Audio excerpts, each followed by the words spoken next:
First time యూపీఎస్సీకి tuitions only in Tirumala IAS institute Chaitanyapuri. Call చేసి ఇప్పుడే.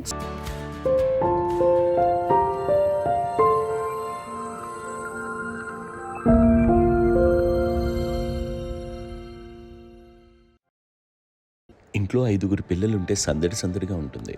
ఈ 5 పిల్లల్లో ఎవరు ఎక్కువ అల్లరి చేసేవాళ్ళు?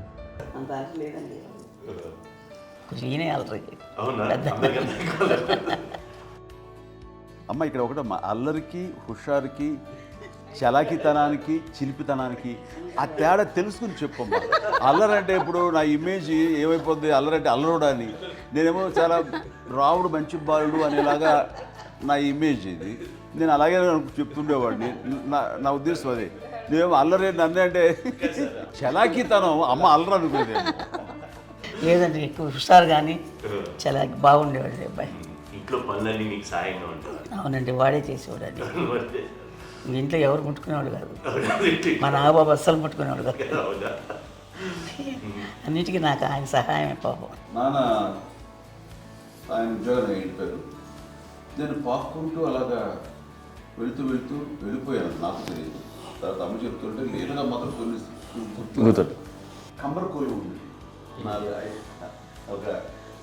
ఒక అది పెట్టి అది వెళ్ళి కూర్చోతా ఏడుస్తున్నాను రోడ్డు మీద. వెళ్ళేసరికి వాళ్ళు 3 years. అక్క చెల్లెళ్ళకి ఇచ్చిన సలహా ఏంటి?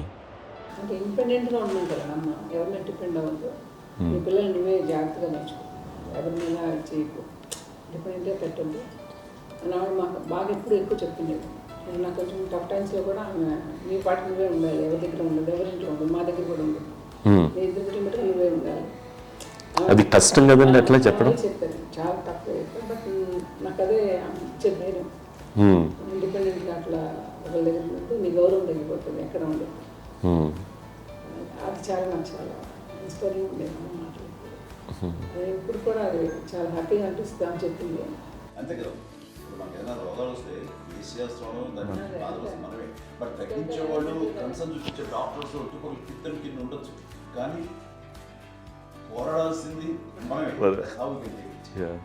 నాకు సార్ కొంచెం ఏదో ఒక డిప్రెస్డ్ ఇదేదో వస్తే ఫేజ్ ఒకటి, నేనేదో ఇంకా మా అందరి నుంచి నేను సపరేట్ అయిపోయినట్టు ఒక సిచ్యువేషన్ వచ్చినప్పుడు అమ్మ నన్ను పట్టుకుని I'm there for your yes. ఎవరు నువ్వు అన్నా ఎస్ అన్న ఫ్రెండ్స్ కానీ ఎవరైనా సరే ఎప్పుడు కూడా అలోన్గా మటుకు అనుకోకు, నేను నాన్న ఆవిడ నన్ను పట్టుకొని ఇచ్చిన అఫెక్షన్ లేదా ఫీలింగ్ అసలు బలం అన్నమాట. ఇంకా ఏంటంటే ఏమన్నా చేయగలను నేను, పర్లేదు లైఫ్లో నాకు ఏదైనా సాధించగలను అని ఒక భరోసా తల్లి దగ్గర నుంచి రావడం అనేది నాకు ఎవరు అవసరం లేదనిపించింది. అంత స్ట్రాంగ్గా ఆవిడ support, very strong, very practical. అంత స్ట్రాంగ్ చేసింది నాన్న చెప్పండి. మా పిల్లల విషయంలో మేము కూడా మేబీ అంత స్ట్రాంగ్ కాదేమో, సెన్సిటివ్గా ఉంటాం, కానీ అమ్మ మాటలు చాలా స్ట్రాంగ్గా ఉండి మమ్మల్ని కఠినంగా ఇలాగే ఉండాల్సింది, ఇలా ఉండండి అప్పుడే మీరు నేర్చుకుంటారు. ఇక్కడ అమ్మ పాజిటివ్నెస్ గురించి ఇంకో మాట చెప్పాలి. అంటే తన బిడ్డలకే కాదు, ఈ రోజున మా రెండో పాప శ్రీజ కూడా తనకి లైఫ్ చిన్న డిస్టర్బెన్స్ వచ్చింది. ఆ టైంలో కూడా తను ఏముందంటే అప్పుడు నాన్న దగ్గరికి వెళ్ళాను, తను ఇచ్చిన భరోసా, తను ఇచ్చిన మాట వెళ్ళలేని ధైర్యం వచ్చింది నాకు. నాన్నమ్మ దగ్గర ఎప్పుడు కూర్చోస్తాడు అప్పుడే పాజిటివ్ ఫీలింగ్ వస్తుందని నాతో షేర్ చేసుకుంటాను. తను మాతో చెప్తుంటే అనిపిస్తుంది కరెక్ట్. అమ్మ ఏం పర్లేదమ్మా, లైఫ్ అంటే ఒకరితోనే అయిపోదు, ఆ ఒక్కడి వల్ల వాళ్ళ ఇన్ఫ్లుయెన్స్ తోటో వాళ్ళు మన మీద నియంత్రించడం కానీ మన బాధల్ని వాళ్ళు చేయడం అవుతాం. జస్ట్ నువ్వు నీ గురించి నీ మనసులో ఏదనిపిస్తే, నీ గుడ్ ఫీలింగ్ ఏది వస్తుందో ఆ ఫీలింగ్ ప్రకారం వెళ్ళిపోదు. అంటే ఆ జనరేషన్ పీపుల్ ఎక్స్పెక్ట్ అలా కాదు, ధైర్యం ఉండి అందరికీ ధైర్యం బాగా నూరుకొస్తారు. ఫాదర్ కూడా, మా నాన్నగారు కూడా అస్సలు ఎప్పుడు అనేవాళ్ళు, ఎప్పుడు మీరు పెట్టే చెయ్యి మీరు ఎప్పుడు పైన ఉండాలి తప్ప తీసుకునేలాగా ఉండకండి, చేతులు పెట్టుకొని అనే అట్లాంటివి చెప్తుండేవాళ్ళు. అందుకని మనకి ఇండివిజువాలిటీ మాకు బాగా ఎప్పుడు కూడా ఒకళ్ళని అడగడం అని, ఈవెన్ బ్రదర్స్ని అడగాలన్నా కూడా మాకు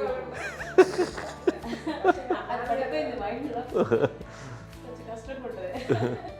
సో నాకు అంటే ఆవిడ మా అమ్మ ఏదన్నా కొంచెం డిప్రెస్ అయినా నేను చాలా ఎక్కువ అమ్మకి షేర్ చేసుకుంటే అన్నయ్య కూడా లేడు. అన్నయ్య ఉన్నప్పుడు ఓకే, లేనప్పుడు నేనే ఎక్కువ షేర్ చేసుకున్నాను.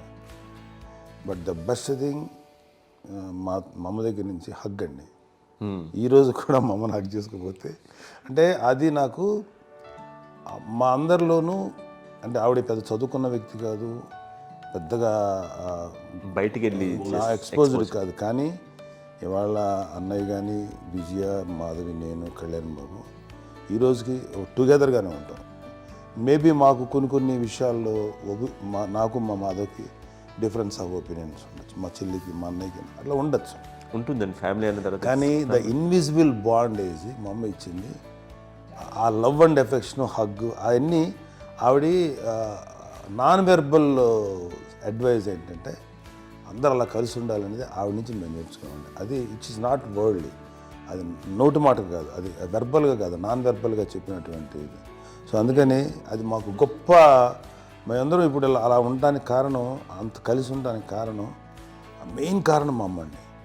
అది సో అందరూ ఉండాలనేది మా అమ్మ అడ్వైస్. ఇప్పుడు కూడా నేను ఎప్పుడైనా ఏదైనా ఫీల్ అయినా, అన్నయ్య ఫీల్ అయినా, లేదు నాన్న అట్లా వదుకు, ఇట్లా ఉండండి, ఇట్లా ఉండి. ఇప్పుడు ఇంట్లో చెప్పాలంటే మీ అందరికీ ఆవిడ ఒక వైఫై లాంటిది. Yes, you can say that. Yes.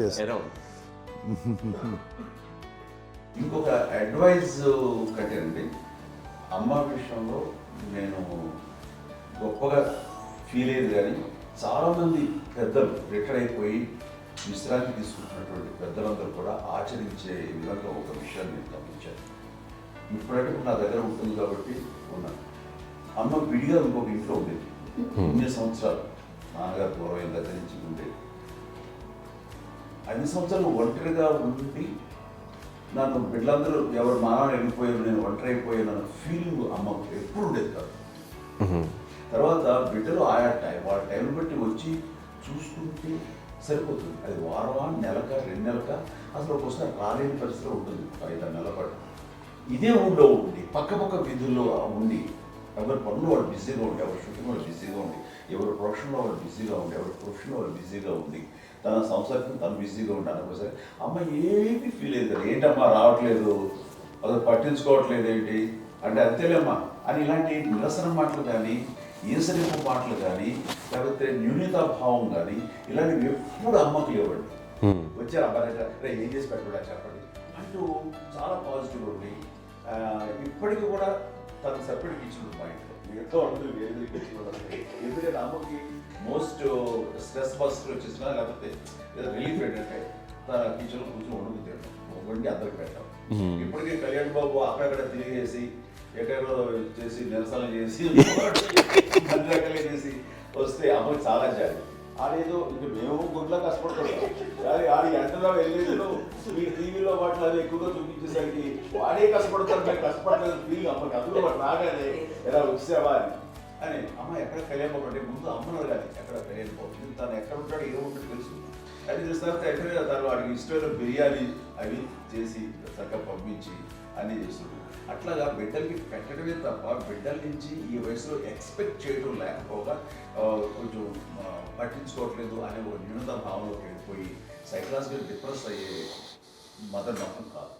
ఆ రకంగా మాకందరికీ భరోసా. మేము కూడా పెద్ద అయినా బిడ్డలు వాళ్ళ ప్రవృత్తి, ఉద్యోగరీత్యా వాళ్ళ వృత్తిరీత్యా వాళ్ళు దూరం అయిపోయి మనల్ని చాలా కమ్యూనికేషన్ గ్యాప్ వచ్చినా సరే బిడ్డలు నాకు దూరం అయిపోయి పట్టించుకోవట్లేదు. ఇలాగే చూసావా వెళ్ళి ఎంత ఇదిగా వదిలేయేవాళ్ళు గురించి, ఇప్పుడు ఏమైపోయాను అన్న ఇంత పిక్చర్ బాధపడలేదు వాళ్ళకి అంటూ నెగిటివ్ సైడ్ ఆలోచించే విధానం లేనే లేదు. అది మా అందరికి ఎంత కంఫర్టబుల్ అంటే అంత అయితే కాదు. నేను చూసుకోకపోతే మాధవ్ చూసుకుని, మాధవ్ లేకపోతే నాగబాబు వెళ్తుంటాడు కడియడం వల్ల మా విజయ్ చూసుకుంటున్నది, సరే నాకు కళ్యాణ్ బాబు తను చూసుకుంటుంటాడు, ఇట్లా ఎవరో కూడా వెళ్తూ ఉంటాం. అమ్మ మాత్రం అది వెరీ గుడ్ హెల్దీ. నేను చాలా మంది తల్లిదండ్రులు చూశాను, అవును, వాళ్ళు చాలా ఇబ్బంది పడుతూ ఉంటారు. పట్టించుకోవడం మేము అర్థం చేసుకోగలము, కానీ వాళ్ళు వస్తే బాగుంటుంది కదా అనేది ఉంటుంది, ఫీల్ అవుతారు. అవును, అలాంటి ఫీలింగ్ ఏం లేదు. పైగా బిడ్డలు వస్తే వాళ్ళకి ఏం చేసి పెట్టాలా అనే ఆలోచన, అది వెరీ హెల్దీ. చాలా మంది ఆచరించాల్సిన గొప్ప విషయం అనుకుంటాను. చిన్నప్పుడు అన్ని ఆనందాలేనా, మర్చిపోలేని దుఃఖాలు కూడా ఏవైనా ఉన్నాయా? అమ్మ చెప్పాలంటే ఓపికకి, గృహిణిగా తన బాధ్యతలు నిర్వర్తించడానికి అండ్ అన్ని రకాలుగా టేకింగ్ కేర్, దీనికి ఒక మంచి ఉదాహరణ నేను చెప్పగలను. అది తలుచుకున్నప్పుడు నాకు కూడా చాలా ఉద్యోగంగా ఉంటుంది, నాకు చాలా కంటితలు వచ్చేస్తుంది. అమ్మకి మేము 5 బిడ్డలు అండ్ పురిట్లోనూ 1 year పెరుగో 2.5 years పెరుగో. నేను ఎక్కడికి వస్తాను హాస్పిటల్. ఈ మధ్యకాలంలో సరే అమ్మ మోకాల ఆపరేషన్ జరిగింది. అమ్మ నువ్వు కొంత బాధపడుతున్నావు, అసలు ఈ రోజున వచ్చిన మెడికల్ అడ్వాన్స్మెంట్లో నీకు అసలు ఏ బాధ తెలియకుండా మోకాల ఆపరేషన్ రీప్లేస్ చేస్తారు అని వీళ్ళందరూ చెప్పడం భయపడతాను. ఎందుకంటే ఫస్ట్ అలా నాకు ఇందులో పాపం అన్నయ్య చాలా పని చేసేవాడు. ఎంత పని చేసేవాడు, నేను వచ్చిన తర్వాత మళ్ళీ నాకు ఏదైనా చిన్న పని చెప్తే అది కూడా నువ్వే చేయనివ్వండి. ఆ కోపం వచ్చేది, కోపం వచ్చి ఒకడు కొట్టేవాడు, కొడితే కోపం వచ్చేది తప్ప నేను వెళ్ళేవాడిని కాదు. అమ్మకి ఎప్పుడు ఏంటంటే ఒక ఇదే పని చేయడని, అంతే, నిజంగా ఏ పని చేసేవాడిని కాదు. అవునా?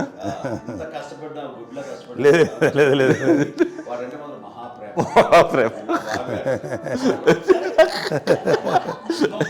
నేను చూస్తున్నాను దగ్గర ముద్దు పెట్టినావు ఆర్టిస్ట్ కాబట్టి వ్యక్తీకరించిన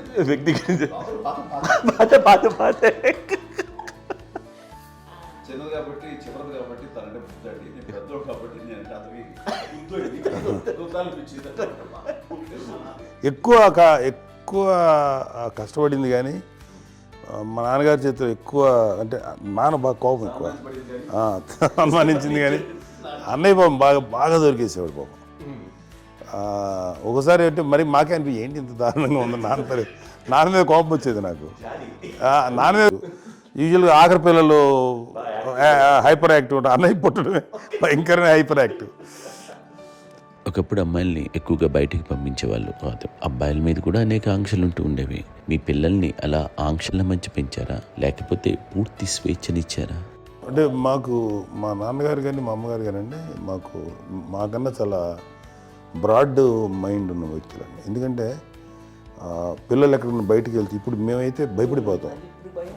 మా విజయ్ కానీ మా చిన్న చెల్లి అన్నయ్య నేను అందరం కూడా ఇవాళ ఉన్న పరిస్థితిలో వాళ్ళు ఎప్పుడు భయపడేవాళ్ళు కాదండి. ఎక్కడికి వెళ్తాను వీళ్ళని ఇచ్చేవాళ్ళు, లేట్ అయినా అసలు ఏమనేవాళ్ళు కాదు.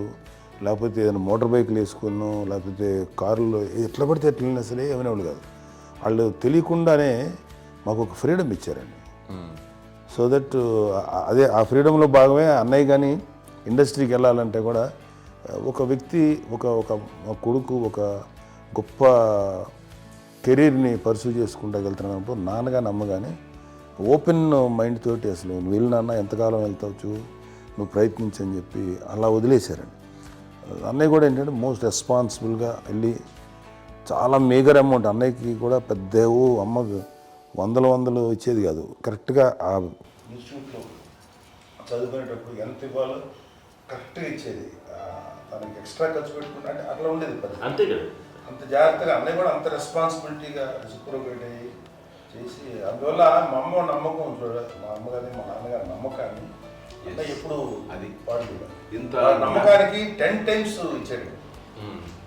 ఏ వయసెస్ వైపు కానీ ఏ అలవాట్ల వైపు కానీ ఎందులో ఇండల్జ్ అవ్వకుండా నాకు నేనుగా నియంత్రించుకుంటూ సరైన మార్గంలో వెళ్ళేలాగా నాకు వెళ్ళడానికి లోపల ఆ స్ట్రాంగ్ థాట్, అడగగానే వాళ్ళు రెసిస్ట్ చేస్తే ఇచ్చానని ఆపేశారు అని ఏదో చిన్న రిలక్టెంట్ ఫీలింగ్ ఉంటుంది, వాళ్ళ మీద చిన్న కోపం నిరసన ఉండేది. వాళ్ళు అలా లేకపోవడానికి వాళ్ళు వెంటనే అడిగిన వెంటనే జాగ్రత్త అనే నిర్ణయం ఉండేది. కానీ జాగ్రత్త అని హెచ్చరిక చేయడంతో నాకు మరింత బాధ్యత తిరిగి గుర్తు తిరిగి నేను నడుచుకుంటూ వెళ్ళాను. కాబట్టి అది నాకు ప్లస్ అయింది వాళ్ళ దగ్గర. అంటే మదర్ అంటే తల్లి అనే కాదు, మదర్ ఫిగర్ ఎవరిచ్చినా సరే అది నానైనా తల్లితో సమానం అనుకుంటాను. నాకు చెప్పినట్లుగా అట్లాగా అలిసిపోయి వచ్చిన నాకు కాళ్ళు నొక్కుతుంటే నాకు భయం వేసేసేది. ఆ తర్వాత పడుకో అది గదవాయించేవాడు, అది కూడా కోపం. అంటే ఉదాహరణ అంటే మళ్ళీ అది నాకు తిడతారు, ఎందుకు కాదు పడుకుని ఎక్కడ నిద్ర వస్తాయండి నాన్న. సో ఆ రకంగా నాన్న తన ప్రేమ చూపిస్తుంటాను. ఆ తర్వాత గోండా టైప్లో కూడాను నేను ట్రైన్ కింద వెళ్తుంటే నాన్న అక్కడే ఉన్నారు, రాజమండ్రి దగ్గర ప్రాంతంలో. ఆయన చాలా కోపం చేస్తుంది, ఇలాంటి చేస్తుంటావు నువ్వు, ఏదైనా అయితే ఏంటి అనేది చెప్పి, ఏం పర్లేదన్నా ఏమవుతుందో అన్ని రకాల సేఫ్టీ అన్ని రకాల జాగ్రత్తలు తీసుకున్నావు. ఈ ఈ రోజు ఉన్నంత సేఫ్టీ అప్పుడు లేదు. అయినా సరే రేపు పొద్దున నీ కొడుకులు ఇలాంటి పరిస్థితుల్లో నీకు తెలిసి వస్తారు అప్పుడు అనేవాడు. ఎన్నిసార్లు అనేవాళ్ళు నాకు నిజంగానే మగధీర టైంలో గుర్ర వ్యక్తుని ఆ రోడ్డు మీద పడిపోయాడు అని అన్నప్పుడు నాకు ఆ ఫస్ట్ టైం ఆ ఫీలింగ్ కలిగింది. అలాగే పీటర్ హెయిన్స్ అనేవాడు ఫస్ట్ మగధీరలో జంప్ చేస్తారు, మోటార్ బైక్ జంప్ చేసినప్పుడు ట్రైల్లో పీటర్ హెయిన్స్ అంత హైట్ నుంచి 20 feet 25 feet హైట్ నుంచి పడిపోయి మొత్తాన్ని బోన్స్ ఇరగొట్టుకుని వాడు 7 నెలల వాడు ఇరప్పుడు హాస్పిటలైజ్డ్. అది వీడైతే ఏమో తలుచుకుని భయం వేసేసేది. అప్పుడు నాన్న గుర్తుకొచ్చేవాడు, ఓహో వాళ్ళ టెన్షన్ ఇంతే లేదు, మనకి మన కొడుకు వస్తే తెలియదు ఈ మాట నాన్న ఎప్పుడు అన్నారని అనిపిస్తుంది. Sweet memories my. అత్త కోడళ్ళ మధ్య అనుబంధం ఎలా ఉంటుంది? సురేఖ్ గారితో మీకున్న అనుబంధం గురించి చెప్తారా? మాకండి కోడలు కాదండి, నా కూతురండి. అంత మీది ఒక అందమైన ఉమ్మడి కుటుంబం, అందరూ కలిసి ఉంటారు. ఇంత ఆనందంగా ఉండడానికి కారణం ఏంటి? దీనికి పునాది ఎవరే వేశారు? మా నాన్నగారి క్వాలిటీ నేను ఎగ్జాంపుల్ చెప్పగలను. అమ్మ వాళ్ళ ఇంట్లో పెద్దది, వాళ్ళ నాన్నగారు అంటే మా తాతయ్య గారు ప్రొహిబిషన్ డిపార్ట్మెంట్లో సిఐగానే ఎస్ఐగానే చేశారు. ఏదో మా ఇన్స్పెక్టర్ సిఐ చేసి ఆయన కాలం చెందారు. చాలా ఎర్లీగా 48 years చచ్చిపోయారు. 40 చచ్చిపోయారు. 40 దాదాపు 40 సరిపోతే ఆయనకి అప్పటికి అమ్మ కాకుండా 4 బిడ్డలు. అమ్మ తర్వాత అబ్బాయి తర్వాత 3 ఆడపిల్లలు. వాళ్ళు ఏంటంటే రాకరావడి నాగబాబు కంటే కూడా చిన్నవాడు. అది ఆ వయసు అంత చిన్నవాడు. అమ్మ మా పిన్నమ్మలు నాకంటే చిన్నవాడు. అలాంటి పిన్నమ్మల్ని ఆయన వీళ్ళ నాగ చనిపోయిన తర్వాత తన ఫ్యామిలీ అంతగా నాన్న పెంచారు. నాన్న కూడా అరాకురా శాలరీ మీద బతికేదే తప్ప కూడా కాదు. సో తనకు మిగిలిన దాంట్లో మళ్ళీ ఆ ఫ్యామిలీని చూసుకోవడం, మా అమ్మమ్మను చూసుకోవటం, వాళ్ళ మంచి చెడు చూసుకోవటం. వాళ్ళకు ఇల్లు మాత్రం ఉంది మొగల్తూరులో. ఆ ఇంట్లో వాళ్ళు అద్దెకు వస్తే ఆ కొంచెం డబ్బు నానిచ్చే డబ్బు, అక్కడ పొలం కొనిచ్చారు. ఆ పొలం మీద వచ్చే డబ్బుతోటి అంతా బాగా చూసుకోవాలి తన ఫ్యామిలీ లాగా. అందరూ మ్యారేజ్ కాబట్టి నాన్న ఫస్ట్ సూత్రధారి. అమ్మ కూడా ఫ్యామిలీ బాండింగ్ టుగెదర్నెస్ అనేది స్ట్రాంగ్గా ఉండటానికి నాన్న ఏర్పాటు చేసినటువంటి బీజం. అది అమ్మ కంటిన్యూ చేస్తుంది. మేము ఇవన్నీ చూసి మేము నేర్చుకుని మేము టుగెదర్ అంటున్నాను. అందునే we are very rich in terms of emotional bonding. ఇప్పటికే ఎవరికి ఏ కష్టం వచ్చినా, ఎవరికి ఏది ఇబ్బంది వచ్చినా సరే మొత్తం అందరం గురిపోతాం. ఏ లెవెల్గా వెళ్ళిపోయి మోర్ సపోర్ట్ చేస్తాం. అండ్ వీ డోంట్ ఎక్స్పెక్ట్ ఇంకా అంతమంది ఏముంది ఒకరినొకరు భరోసా. అది మా ఫ్యామిలీ మేము వెరీ స్ట్రాంగ్ అని చెప్పాలి. పెద్దవాడిని కాబట్టి అవకాశం నాకు వచ్చింది కాబట్టి అమ్మ ఇది ఎప్పుడు ఎవరు కొన్ని విషయాలు నాగబాబు సపోర్ట్గా ఉంటాడు. నాగబాబు ఉండి వాడు ఉంటాడు భరోసా. అలాగే ఆడపిల్లలు మీ అందరిలోనూ అమ్మని ఎవరు ఎక్కువ జాగ్రత్తగా చూసుకుంటారు? ఎందుకంటే ఎగ్జాక్ట్లీ మేము కూడా గమనించలేని సున్నితమైనటువంటి ఇష్యూస్ లైక్ హెల్త్ విషయం కానీ, అమ్మ మూడు కానీ, అన్నయ్య ఎంత క్యాజువల్ ఎంత బిజీ ఉన్నా ఒక అమ్మాయి ఉంటుంది. అలాగే చాలా చిన్న చిన్న విషయాలు కూడా చాలా మెడికల్ ఇంట్రెస్ట్. అందుకని మాకు అన్నయ్య ఉన్నాడు, అన్నయ్య దగ్గర ఉన్న అమ్మ అంటే ఇంకా ఎక్కువ రిలాక్స్ అయ్యాను. అన్న దగ్గరికి వచ్చాక మేము అందరం చాలా కంఫర్ట్ అయిపోయాం. ఎప్పుడు ఎవరు కొన్ని విషయాలు నాగబాబు సపోర్ట్గా ఉంటాడు. నాగబాబు ఉండి వాడు ఉంటాడు భరోసా. అలాగే ఆడపిల్లలు ఇట్లా ఒకళ్ళొకరు కాంప్లిమెంటింగ్ టు ఈచ్ అదర్ అండి. అవి ఒక్కరు కాదండి, అది వాళ్ళ ఆమె చూపించే ప్రేమగా నేను చెప్పగలను. కానీ బట్ దీని అందులో సూత్రధారి నాన్న తర్వాత అది అమ్మ మెయింటైన్ చేస్తుంది. ఇప్పుడు అమ్మ నా ఇంట్లో ఉంది అంటే మనవలు వస్తారు, మనవరాలు వస్తారు, ఆడబిడ్డలు వస్తారు, వీళ్ళు బిడ్డలు వస్తారు, ఇల్లు ఎప్పుడు కలకలాడతారు అమ్మ. అది మేమందరం ఆచరిస్తుంటాం పండగలకి పబ్బాలకి. అది నిన్న మొన్న నాగబాబు వచ్చి చాలాసేపు కూర్చున్నాడు. నేను ఇంట్లో లేకపోయినా వచ్చి నాగబాబు కూర్చొని టైం స్పెండ్ చేసి వెళ్ళిపోతుంటాడు. అలాగే చెల్లెలు ఇద్దరు ఆల్మోస్ట్ ఎవ్రీడే మాత వస్తుంటుంది, తను కూడా వస్తుంది. నిన్న సాయంత్రం కూడా వచ్చి ఉంటుంది. అమ్మా మధ్యాహ్నం వచ్చి కదా వచ్చి ఇక్కడే భోజనం చేసుకో అలా ఉంటుందండి. ఈ తరం వాళ్ళకి మీరు ఇచ్చే సలహా ఏంటి? బాగుంటుందండి. పిల్లలు తల్లి కలిసి ప్రేమలు ఇప్పుడు లేవండి, తగ్గిపోయాయి. మెకానికల్ చాలా మటుకు ఏదో ఇంకా వాళ్ళ పనులు చేసుకోవడం ఏదో జరిగిపోతూ ఉందనుకోండి. అంత ప్రేమలు ఎక్కడ లేవండి ఇప్పుడు ఈరోజు. అంటే ఒకప్పుడు ఒకళ్ళకి ఇంకొకళ్ళు భరోసాగా ఉండేవాళ్ళు, అంటే అందరూ కలిసి సపోర్ట్గా ఇది చేయడం. పెద్దనాన్నగారి పిల్లలు కూడా ఆయన చూసేవారు.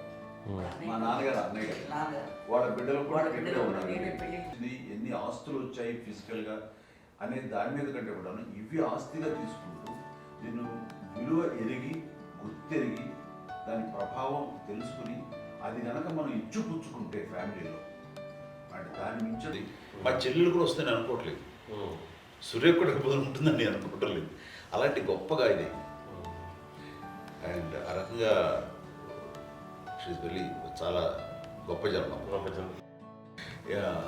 అమ్మకి చిన్న మానసికంగా చిన్న ఏదో ఒక డిప్రెషన్ ఏదో వచ్చింది, ఏదో నాన్న గుర్తుకొచ్చో నాన్న లేరనో లేకపోతే వాళ్ళ అమ్మగారు కూడా అదే టైం చనిపోయారనో తన దగ్గర ఉంటారు ఏదో ఉన్నప్పుడు మేము అందరం సపోర్ట్గా ఉండి మా కొన్నాళ్ళు నా దగ్గర ఉందిగా అని చెప్పేసి అప్పట్లో అమ్మ వేరేగా ఉంది. ఉన్నప్పుడు ఒకటే మాట అన్నాను, అమ్మ నీలాంటి గర్భం అంటే అంజనమదే గర్భం అని బయట ఎన్నోసార్లు నా ఫ్రెండ్స్ కానివ్వండి బయట కానివ్వండి కొన్ని సందర్భాల్లో మీటింగ్లో కానివ్వండి స్పీచెస్లో కానీ అన్నవాళ్ళు ఎంతోమంది అన్నారు. వాళ్ళ మాట అంటే రీజన్ తెలుసా నీకు? కోటాను కోటల్లో ఎంతమంది తల్లులకు నీకు వచ్చిన అదృష్టం నీకు లభించినటువంటి గౌరవం లభిస్తున్నాము. బిడ్డలు ఎంతోమంది చేత కొనియాడబడుతున్నారు, ఎంతోమందికి సహాయపడుతూ ఆ రకంగా వాళ్ళందరి యొక్క ఆశీస్సులు పొందుతున్నారు. కానీ ఎంతోమందికి నిరంతరం హెల్ప్ చేస్తూ వాళ్ళ ఇది చూసుకుంటున్నారు. అవి ఆ భగవంతుడు మీరు చేస్తున్న పూజలో ఉన్న ఆ భగవంతుడు మన నెక్స్ట్ తరాలకు కూడా మనకి ఇలాంటిది వారసత్వంగా ఇస్తూ అదే రకంగా కొనసాగించేలాగా మాకు అదృష్టాన్ని ఇచ్చారు. ఇంతమంది ఎవరు నీ నుంచి వచ్చిన వాళ్ళే నీలో ఇది ఎంత గొప్ప గర్భం ఎంత గొప్ప జన్మ అనేది. అలాంటిది నువ్వు ఇలా అవటమేంటి? ఎంతసేపు ఇది హై లెవెల్లో ఉండాలి ఫీలింగ్స్గా నువ్వు కానీ, అంతే నువ్వు ఇలాగా కుంగిపోవడం ఏంటమ్మా చెప్పినప్పుడు ఇది నీది కాదు నాది కాదు, నువ్వు నమ్ముకున్న భగవంతుడు నీకు ఇచ్చింది అనుకుంటావు కదా. నువ్వు ఆ భగవంతుడి కృతజ్ఞత తీర్చుకోలేక ప్రతిరోజు ఆయన ధ్యానించు, ఆయన పూజలో ఉండు, నీకు ఆయనే ధైర్యం ఇస్తాడు. అంతేగాని నువ్వు నెగిటివ్ సైడ్ ఆలోచించుకోమ్మా. మా అందరికీ పాజిటివ్నెస్ ప్రివైల్ చేసిన దానివి, ఇచ్చిన దానివి, అందించిన దానివి. అలాంటి నువ్వు నెగిటివ్ వైపు వెళ్ళిపోకూడదు అంటే అంతే, మళ్ళీ అటుపక్క ఎప్పుడు గెలలేదు. ఆంజనేయ స్వామి భక్తి ఆయనలో ప్రవేశపెట్టి చెప్పాలంటానికి నేను నన్ను దేవుడు ఇంట్లో నేనే ఇంట్రడ్యూస్ చేశాను. నానంత ప్రగాఢంగా నమ్మి ఆయన దానివల్ల లబ్ధి పొందారు. ఆయన అందులో మమ్మల్ని మించిపోయే స్టేజ్కి వెళ్ళిపోయారు. ఆయనతోటి ఆంజనేయ స్వామితో ఇంటరాక్ట్ అవుతూ అట్లా ఆయన నన్ను నమ్ముకుంటుంది. ఆయన నానంటారు అంతా నా గురువు, నా పెద్ద కొడుకే, పెద్దోడే. గురువు